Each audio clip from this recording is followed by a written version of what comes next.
Hello students, start the exercise 10.2। Question number 2 है हमारे इसका। Find the area of a rectangle with the following dimension. हमें क्या निकालना है, इसका रेक्टेंगल का डायमेंशन निकालना है। सो हमारे पास लेंथ ब्रेथ दोनों गिवन है। लेंथ है हमारी 12 मीटर एंड ब्रेथ हमारी 10.5 metre. Area of rectangle equal to होगी लेंथ मल्टीप्लाई ब्रेथ, तो 12 मल्टीप्लाई 10.5, तो ये इक्वल टू हो जाएगा दोनों को मल्टीप्लाई करने पे 126 मीटर का square. Same as B part, इसमें लेंथ और ब्रेथ दोनों गिवन है। हम मिक्स में कन्वर्ट, इसको हम इम्प्रॉपर में चेंज कर लेंगे, तो दोनों को मल्टीप्लाई। इसमें बोला था एरिया ऑफ रेक्टेंगल निकालना है, तो लेंथ मल्टीप्लाई ब्रेथ कर दिया, 27/2 देन मल्टीप्लाई 1/2 सेंटीमीटर। दोनों को मल्टीप्लाई कर देंगे। मल्टीप्लाई करने पर हमारा आ जाएगा 6.27/4, देन इसको डिवाइड कर दिया 6.75 सेंटीमीटर का स्क्वायर। सेम है सी पार्ट। सी पार्ट में हमें लेंथ और ब्रेथ दोनों की बने। लेंथ है हमारी 11.2 मीटर एंड ब्रेथ हमारी 80 सेंटीमीटर। सो लेंथ और ब्रेथ दोनों को क्या कर दिया, ये तो एक था हमारा मीटर में, क्या सेंटीमीटर में, तो मीटर को सेंटीमीटर में चेंज करने के लिए हमने कन्वर्ट कर दिया, तो ये हो जाएगा हमारा 1120 सेंटीमीटर। 100 से मल्टीप्लाई कर देते हैं, तो area of rectangle equal to length multiply breadth 1120 then multiply 80 centimetre. दोनों को मल्टीप्लाई कर दिया तो आ जाएगा हमारा 89,600 सेंटीमीटर का square. Same as D part. D part में हमारे पास क्या है, लेंथ ब्रेथ दोनों गिवन है। लेंथ हमारे पास 9 सेंटीमीटर एंड ब्रेथ है 1 मीटर एंड 30 सेंटीमीटर, तो 1 मीटर को हम सेंटीमीटर में चेंज कर लेंगे। सो ये हो जाएगा 130 सेंटीमीटर। तो एरिया ऑफ रेक्टेंगल का फॉर्मूला लगा दिया, लेंथ मल्टीप्लाई ब्रेथ, तो 9 मल्टीप्लाई 130 सेंटीमीटर, तो ये हो जाएगा 1170 सेंटीमीटर का square. Question now start the question number third. Question number third है हमारा, find the area of square of sides. अब एरिया बोला है कि एरिया ऑफ स्क्वायर, स्क्वायर में हमारी चारों साइड्स क्या होती हैं, इक्वल होती हैं। इसने इसका एरिया फाइंड करने के लिए बोला स्क्वायर का, तो 52 सेंटीमीटर। साइड मल्टीप्लाई साइड, दोनों मल्टीप्लाई कर दिया तो कितना हो जाएगा 2704 सेंटीमीटर का square. Same as B part. इसमें भी क्या है 4 डेकामीटर बोला है, तो डेकामीटर दोनों को साइड मल्टीप्लाई करते हो तो हो जाएगा 16 square decametre. And C part 1113/10 metre area of square. दोनों को मल्टीप्लाई कर दिया मिक्स में कन्वर्ट करने के बाद, और फिर हमारा आंसर आ जाएगा इसका 116/100। पॉइंट में कन्वर्ट कर देंगे इसको, जीरो को हटा के नीचे से, तो 1.69 मीटर का स्क्वायर हो जाएगा। Same as D part. D part हमारे पास है 5.4 metre. Side of square 5.4 metre. Area of square का फॉर्मूला लगा दिया, side multiply side, value put up करने के बाद मल्टीप्लाई कर दिया। मल्टीप्लाई करने पे आ जाएगा हमारा 29.16 मीटर का square. Now start the question number 4। Question number 4 है हमारा, find the area of square of side 36 centimetre in term of the square metre. हमें इसका क्या निकालना है, टर्म ऑफ स्क्वायर मीटर। तो एरिया ऑफ द स्क्वायर हमारा फॉर्मूला होता है साइड मल्टीप्लाई साइड, दोनों वैल्यू को पुटअप कर दिया, और फिर सेंटीमीटर था तो उसने बोला था उसको आप इसको मीटर में कन्वर्ट करो, स्क्वायर मीटर में। सेंटीमीटर था तो उसको हमने मीटर में कन्वर्ट कर दिया, तो ये हो जाएगा 0.1296 मीटर का whole square. Now start the question number 5. Area of rectangle field of breadth 30 meter is 80/100 metre का square. Find the length of the parameter. हमें क्या निकालना है, इसका लेंथ ऑफ द पैरामीटर निकालना है।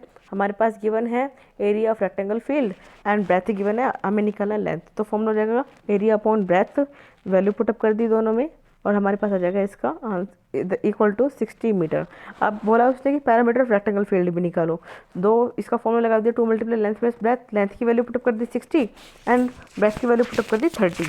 तो इन दोनों को मल्टीप्लाई कर दिया आपस में, तो इक्वल टू में कितना जाएगा इसका 180 metre. Now start the question number 6। Question number 6 है हमारा, find the breadth of a rectangle of a length 8.5 centimetre and area 34 centimetre का square. Length of the rectangle 8.5 centimetre and breadth of rectangle नहीं पता, वो हमें निकालना है। Area equal to है 34 सेंटीमीटर, ब्रेथ निकालनी है, तो एरिया अपॉन लेंथ हो जाएगा। वैल्यू पुटअप कर दी दोनों की, एरिया की और लेंथ की, तो दोनों को डिवाइड करने पे ब्रेथ आ जाएगी हमारी 4 centimetre. Now start the question number 7। Question number 7 है हमारा, find the area of square whose perimeter is 140 metre. तो पैरामीटर ऑफ स्क्वायर हमें दिया हुआ है 140 metre. Perimeter of square of side निकाल दो, 4 multiply side, 140 equal to 4 multiply side, तो 4 इसके डिवाइडिंग में आ जाएगा, साइड हमारी जाएगी 35 मीटर। अब एरिया ऑफ स्क्वायर भी निकालना था, तो दोनों ए साइड मल्टीप्लाई कर दिया, तो ये 35 मल्टीप्लाई 35, तो आंसर आ जाएगा हमारा 1225 मीटर का square. Now start the question number 8। Question number 8 है हमारा, find the cost of the levelling of a rectangle park of length 315 metre and breadth 250 metre at the rate of the ₹6 per 100 square metre बोला ना उस, तो वो हमें निकालना है। तो एरिया ऑफ स्क्वायर, तो लेंथ मल्टीप्लाई ब्रेथ, दोनों वैल्यूज को मल्टीप्लाई कर दिया। अब आगे उसने बोला था कि cost of the rectangular park 6 रुपये में वो कितना करता है पर 100 स्क्वायर मीटर। तो पर 100 स्क्वायर मीटर पहले हमने क्या करा, इसको 6 से मल्टीप्लाई कर दिया, और पर 100 स्क्वायर मीटर तो 100 से इसको डिवाइड कर देंगे, तो आ जाएगा हमारा 4725। Now start the question number 5। Question number 5 है हमारा, sorry question number 9। Find the cost of the mica required for the covering the top of a square shaped table is side 3.2 meter if the mica cost ₹50 rupees per square meter। तो area of rectangle square side multiply side and shaped table 3.2 multiply 3.2 दोनों को multiply करने पर आ जाएगा 10.24 metre का whole square. Mika cost ₹50 पर square metre. तो हमारे पास वैल्यू दोनों गिवन हो गई है, तो हमने इन दो आपस में मल्टीप्लाई कर दी, तो हो जाएगा ₹512। Now start the question number 10। Question number 10 है हमारा, a room is 7 metre long and 4 metre 25 centimetre wide. How many square metre of a craft is needed to cover the floor of the room. So area of room का निकालना है, तो length multiply breath हो जाएगा।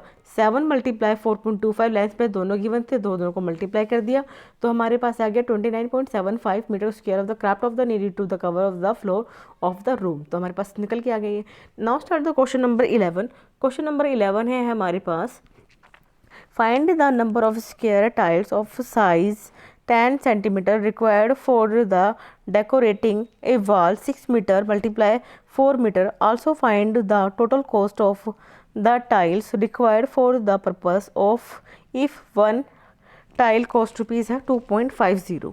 तो length of the room 6 metre and breadth 4 metre, area of the floor of the room length multiply breadth दोनों को multiply करते हैं, तो आ जाएगा हमारा 24 मीटर का square. Side of a room, side of the square tiles equal to 10 centimeter then equal to 0.1 meter. Area of the square tiles then equal to side multiply side, then 0 point multiply 0.1 meter and 0.01 meter का whole square. Number of the tiles required, area of the floor then upon number of the one tile, दोनों value put up कर देंगे। ये थे हमारी 24/0.1, तो point हटाने पे आ जाएगा इधर 100 मल्टीप्लाई में, तो हमारे पास आ जाएगा 2400। The cost of the one tile थी हमारी 2.50, तो टोटल कॉस्ट कितनी होगी, जो हमारा आया था 2400, उसको हम 2.50 से मल्टीप्लाई कर देंगे, तो हो जाएगा 6000 rupees. Now start the question number 12। Question number 12 है हमारा, if you have the options of the selecting a rectangle plot of a size 100 meter and 40 meter of a square of a plot size 70 meter, same price, which one you will prefer, why? So area of rectangle plot length multiply breath, area और दोनों given था हमारे पास 130 multiply 40, तो दोनों को multiply करने पर जाएगा 50 to 100 मीटर का square.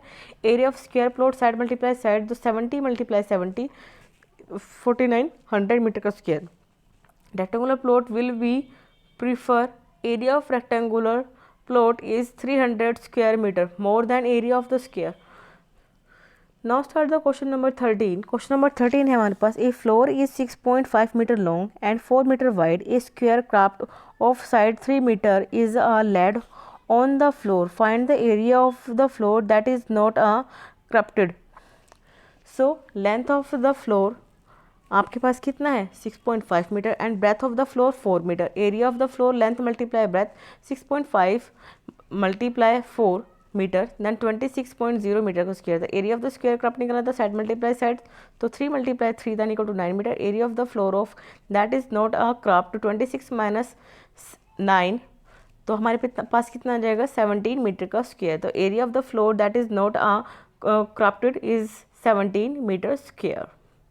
Now start the question number 14। Question number 14 है हमारे पास, 5 square pieces each of sides 3 centimetre are cut from a rectangular board 9 centimetre long and 7 centimetre wide.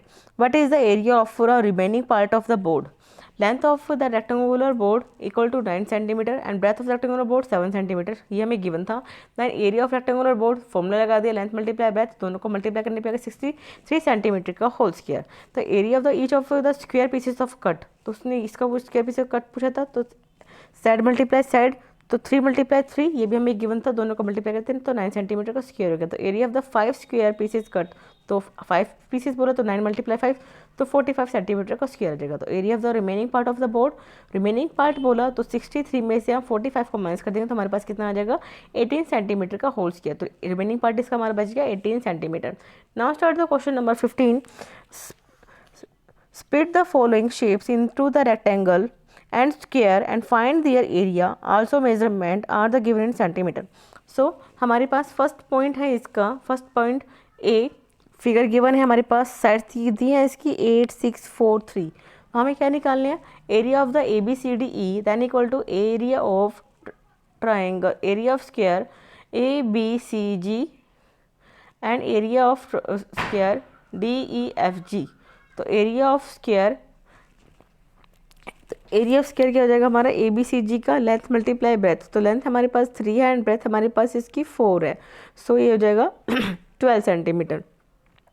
Area of the triangle of square rectangle D E G F, length multiply breadth 8 multiply 6, दोनों को multiply कर दिया 48 आएगा। तो area of the A B C D F दोनों को plus कर देंगे तो कितना जाएगा हमारे पास 60 सेंटीमीटर।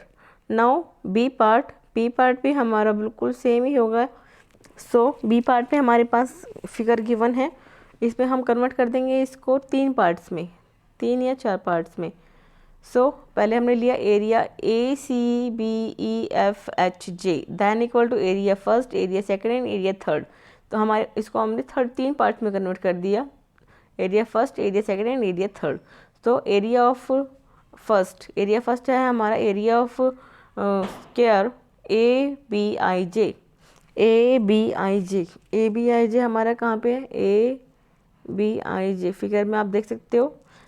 तो हमारे पास कितना होगा, लेंथ मल्टीप्लाई ब्रेथ, तो 13 मल्टीप्लाई 4 हो जाएगा ये A B I J first figure में, 13 मल्टीप्लाई 4 तो हो जाएगा 52। सेकेंड एरिया निकालेंगे हम 7 मल्टीप्लाई 4, 7 मल्टीप्लाई 4 निकालेंगे तो ये हो जाएगा 28। थर्ड एरिया निकालेंगे 2 मल्टीप्लाई 7, 2 मल्टीप्लाई 7, तो 2 मल्टीप्लाई 7 निकालेंगे तो ये हो जाएगा कितना 14। अब हम क्या करेंगे, इन तीनों को प्लस कर देंगे तो हो जाएगा मेरा 94 सेंटीमीटर का whole square. Now C part, C part को भी हम ऐसे ही 3 पार्ट्स में कन्वर्ट कर देंगे। So A I than equal to I H G F E D, E D, तो हमारे पास आई एच कितना है 3 है, जी एफ कितना है जी एफ 2, ई डी कितना है 1। सो सबको प्लस कर दिया 6 सेंटीमीटर आ गया। तो हमने निकाला A J I B, A J I B 6 multiply 3 equal to 18 centimetre का square. B H equal to है हमारा F B plus E D 2 + 1 3 centimetre, इसको मल्टीप्लाई करिए। फिर हमने निकाला B C G H 5 multiply 3 then equal 15 centimetre and area of triangle square C D E F 4 multiply 1 4 centimetre का square. Total सबको plus कर देंगे 18 + 15 + 4 दैन 37 सेंटीमीटर का होल स्क्वायर आ जाएगा। Same as the D part, D part में हमारे इसको हम 5th पार्ट में कन्वर्ट कर देंगे, first second third fourth and fifth. तो हमारे पास क्या बन गए, area of rectangle first length multiply breath 6 multiply 6 36, second का भी 6 मल्टीप्लाई 6 36, मतलब सबका 36 आ जाएगा 4 का। सबको हम क्या कर देंगे एक साथ प्लस कर देंगे तो हो जाएगा 180 सेंटीमीटर का होल स्क्वायर।